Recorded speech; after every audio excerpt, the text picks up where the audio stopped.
Hola, soy Luke. Bienvenido al canal Minuto de Terror. Dale like y suscríbete al canal. Comenta de qué región de México eres. Hola Luke, la historia que te comparto hoy es realmente aterradora. Soy trailero desde hace 15 años, y en ese tiempo he visto de todo. Accidentes, camiones volcados, choferes dormidos al volante y hasta figuras extrañas que uno jura ver cuando el cansancio te está matando. Pero nada me preparó para aquella noche lluviosa en un camino de terracería perdido en el interior de México. Eran casi las 12 cuando la tormenta arreció. La lluvia golpeaba con fuerza el parabrisas, y el camino se había vuelto un lodazal. El peso de la carga hacía cada maniobra peligrosa. Un error y podía acabar en el barranco. Pero peor que el camino era el sueño que me vencía. Los ojos ardían, la cabeza se me caía sola. Subí el volumen del radio, canté, golpeé el volante, pero nada servía. Cada curva mostraba árboles empapados que parecían moverse bajo las luces. Me repetía que era el cansancio, hasta que, llegando a una curva cerrada, lo escuché. Un silbido, claro, agudo, tan perfecto que atravesó la música y el motor, como si hubiera nacido dentro de la cabina. Casi pierdo el control. Apreté el volante. Miré a los lados. Nada, solo lluvia y monte. Pensé que era el viento, o mi mente jugando. Pero el silbido volvió, más largo, casi como una melodía. El corazón me golpeaba el pecho. No había casas ni luces, nada por kilómetros. Y aún así, el sonido parecía llamarme. Quise acelerar y dejarlo atrás, pero me detuve. ¿Y si era alguien pidiendo ayuda? Yo sabía de traileros que habían encontrado heridos en la carretera. Tal vez era eso. Tal vez. Bajé la velocidad, jalé el freno y apagué la música. El silencio que quedó fue peor. Solo la lluvia golpeando el techo. Respiré hondo, abrí la puerta y bajé con mi lámpara. El aire frío me pegó en la cara, y el olor a tierra mojada llenó mis pulmones. El camino era estrecho, con árboles que formaban un túnel. La lámpara apenas iluminaba unos metros. Grité. ¿Hay alguien ahí? Mi voz sonó débil, tragada por la noche. Esperé. Nada. Solo la lluvia, que poco a poco se hacía llovizna. Entonces volvió. El silbido. Esta vez no venía del monte. No estaba lejos. Estaba cerca, casi en mi oído. Me giré, la lámpara temblando en la mano. Nada. Solo lodo y sombras. Un escalofrío me recorrió la espalda. Di unos pasos, las botas hundiéndose. Cada rama que tronaba parecía un paso detrás de mí. El silencio era denso, como si la noche misma contuviera el aliento. Y lo sentí. No era solo miedo, era presencia. Algo estaba ahí, escondido, respirando conmigo. El silbido sonó otra vez. Corto, rápido, impaciente, casi como una advertencia. Estaba a punto de correr de regreso cuando lo vi. Una silueta entre los árboles. Pequeña, encogida, avanzando hacia mí. La lámpara temblaba. No era imaginación. Con cada paso, la figura se aclaraba. Un hombre bajo, con la cabeza hundida entre los hombros. En la espalda arrastraba un costal oscuro, pesado, que se marcaba en el lodo. El olor llegó antes que la imagen completa. Un hedor insoportable, a carne podrida, a animal muerto. Con cada paso, el aire se volvía más espeso. Se detuvo, mirándome. No vi su rostro, solo la silueta torcida y ese costal como parte de él. Por un instante, pareció mostrarme que lo que cargaba era suyo. De pronto, corrió. No tropezó, no se arrastró. Corrió hacia mí con una velocidad imposible. El pánico me reventó dentro. Corrí al tráiler, resbalando en el lodo, tropezando, con el hedor encima. Detrás, los silbidos se multiplicaban, rápidos, como risas burlonas. Acto 4, la huida y el nombre. Subí a la cabina y azoté la puerta. Las llaves se me cayeron 2 veces antes de prender el motor. Rugió, pero él ya estaba casi encima. Corriendo, el costal a la espalda, silbando como cuchillas en la noche. Aceleré. Las llantas patinaron, pero el tráiler avanzó. En el retrovisor lo vi aún corriendo, sin cansarse, sin parar. Solo corriendo. Los minutos parecían horas hasta que la curva quedó atrás. Y entonces desapareció, tragado por la oscuridad. Manejé 20 kilómetros sin parar hasta llegar a una gasolinera. Me bajé temblando, con el olor aún metido en la nariz. El despachador, un señor viejo, me miró fijo y dijo: «¿Viste al silbador de la curva, verdad?» Tragué saliva. No contesté. No hacía falta. Desde esa noche, jamás volví a pasar por ese camino.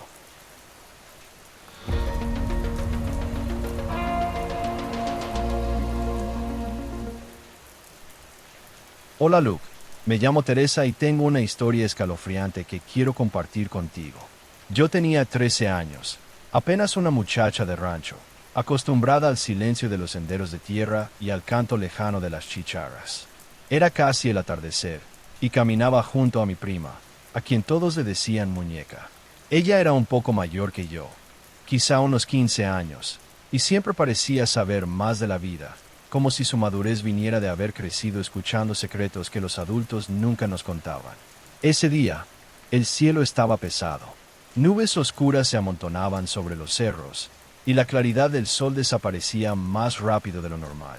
El camino que llevaba a su casa, tan familiar para nosotras, de repente se sentía más angosto, como si los árboles se inclinaran para observarnos. El viento levantaba polvo, y había prisa en nuestros pasos, como si el cuerpo ya supiera que no era bueno estar allí cuando cayera la noche. Entonces el aire cambió. Primero, el viento sopló fuerte trayendo humedad, como si fuera a llover. Pero enseguida vino un olor insoportable. No era a tierra mojada ni a hierba cortada. Era algo mucho peor. Olor a carne podrida, como si un animal muerto se estuviera descomponiendo cerca, escondido entre los árboles. Me tapé la nariz con la mano, pero no sirvió de nada. El hedor se metió hasta lo más hondo de mis pulmones, haciéndome revolver el estómago. Volteé a ver a Muñeca y noté que ella también lo sentía. Su rostro se contrajo en una mueca de asco, y sus ojos se movían inquietos, como esperando que algo saliera de entre la maleza. Y en ese instante lo escuchamos. Silbidos, cortos, agudos, sonando claros en el silencio del camino. No eran de pájaro, no era el viento. Era un sonido hecho para llamar, un sonido que pedía nuestra atención. El corazón me empezó a golpear fuerte y desacompasado. El sendero, que tantas veces habíamos recorrido riendo y corriendo, ahora parecía alargarse sin fin. El miedo no llegó de golpe, sino en oleadas, creciendo con cada paso. Muñeca intentó disimular caminando más rápido, pero yo sabía que estaba igual de aterrada. Tratamos de ignorar los silbidos, fingir que eran imaginación nuestra, pero el aire pesado, el olor a podredumbre y ese sonido insistente me hacían sentir que había algo allí, escondido, observándonos. Y lo peor era la sensación de que no solo nos observaban, nos estaban esperando. Después de lo que pareció una eternidad, llegamos a la encrucijada. Era el punto donde se dividían los caminos hacia la casa de Muñeca y la mía.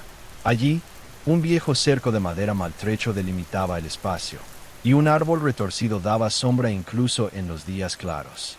Siempre me había dado escalofríos pasar por ese sitio, aunque nunca entendí bien por qué. Fue entonces cuando el silbido cambió. Ya no era corto ni agudo. Se volvió largo, arrastrado, vibrando dentro del pecho. El sonido venía tan cerca que parecía que alguien estaba justo detrás de nosotras, a pocos pasos. Sentí que mi cuerpo entero se paralizaba. Apenas podía respirar. Mi mirada se giró despacio, casi contra mi voluntad, y lo vi. Entre los árboles, una figura, un hombre, si se le podía llamar así. Estaba de pie, inmóvil, como esperando que lo notáramos. Sus ojos fueron lo que más me marcó.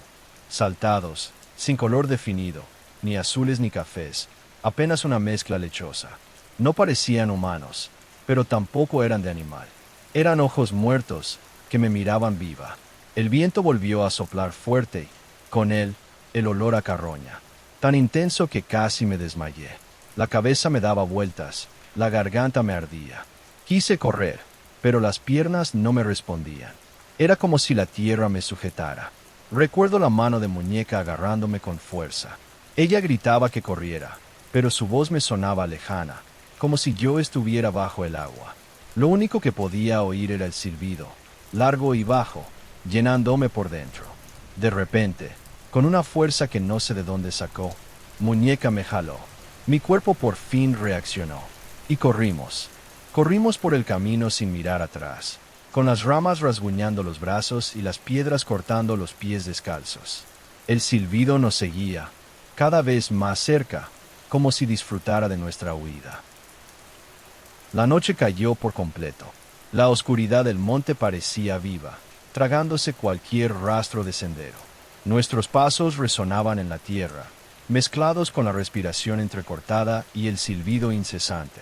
No quería mirar hacia atrás, pero lo hice. Y lo vi. La figura nos seguía. Ya no se ocultaba. Caminaba firme, cargando algo sobre los hombros. Un costal grande y deforme, que se sacudía con cada paso. El olor empeoraba cada vez que el viento lo traía hasta nosotras. Juro que vi movimientos dentro del costal, como si fueran pedazos de cuerpos, miembros sueltos tratando de escapar. El grito se me atoró en la garganta. Solo pude correr más rápido, aunque ya no tenía aire, aunque tropezaba. El corazón me iba a estallar en el pecho. Muñeca cayó una vez y la levanté. Luego fui yo quien se cayó, y ella me arrastró del brazo. No había espacio para el dolor, solo para el miedo. Entonces, entre la oscuridad, apareció una luz. El rechinar de ruedas sobre tierra anunció la llegada de una carreta. Era don Valenza, un hombre solitario que vivía apartado del pueblo. Nos vio correr, escuchó nuestros gritos y entendió el horror en nuestras caras. El caballo se encabritó, molesto por el hedor que venía detrás. Don Valenza, sin hacer preguntas, extendió la mano y nos mandó subir. Cuando él mismo percibió el olor y escuchó el silbido que resonaba entre los árboles, su rostro cambió. Vi miedo en los ojos de un hombre que nunca parecía temer nada. Volteó la carreta con violencia y nos llevó a toda prisa por el camino de regreso. Yo, aferrada a las tablas, todavía alcancé a ver a la criatura parada a la orilla de la vereda, observando. No corrió detrás. Solo se quedó allí, inmóvil, con el costal en los hombros, silbando. Ese silbido se me quedó clavado como una cicatriz invisible. Cuando por fin llegamos a casa, yo y Muñeca estábamos llorando a gritos. Apenas podíamos hablar, temblando de pies a cabeza. Mi papá salió corriendo, mi mamá nos abrazó, pero el que tomó la palabra fue don Valenza. Pidió silencio y contó algo que nos heló todavía más. Dijo que, muchos años antes, cuando él era joven, había visto algo parecido. Una criatura que parecía hombre, pero no lo era. Estaba agachada sobre el cuerpo de un borracho del pueblo. Don Valenza juraba que esa cosa tenía la boca pegada al ombligo del pobre, como si le estuviera chupando la vida. Cuando intentó contarlo, nadie le creyó. El viejo simplemente desapareció y nunca lo encontraron. Esa noche, después de escuchar nuestro relato, don Valenza me miró directo a los ojos y nos hizo prometer que nunca más andaríamos solas al anochecer.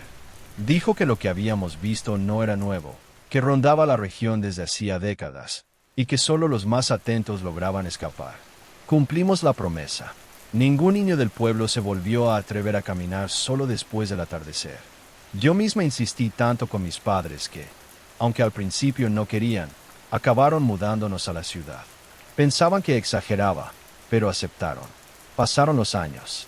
Crecí, envejecí, y aún cargo con aquel recuerdo. A veces, cuando sopla el viento fuerte, siento el mismo hedor podrido entrarme por la nariz. A veces, en noches calladas, juro que escucho un silbido lejano, largo y arrastrado, que no viene de ningún lado. Y cada vez que eso pasa, se me eriza todo el cuerpo, como si todavía fuera aquella niña de 13 años paralizada de miedo en el camino. Nunca volví a ver a esa criatura, pero el miedo nunca me dejó. Y hasta hoy, ya de vieja, sigo temiendo que un día, en algún lugar, vuelva a escuchar de cerca ese silbido. Porque si regresa, sé que no será solo para asustarme, será para terminar lo que empezó.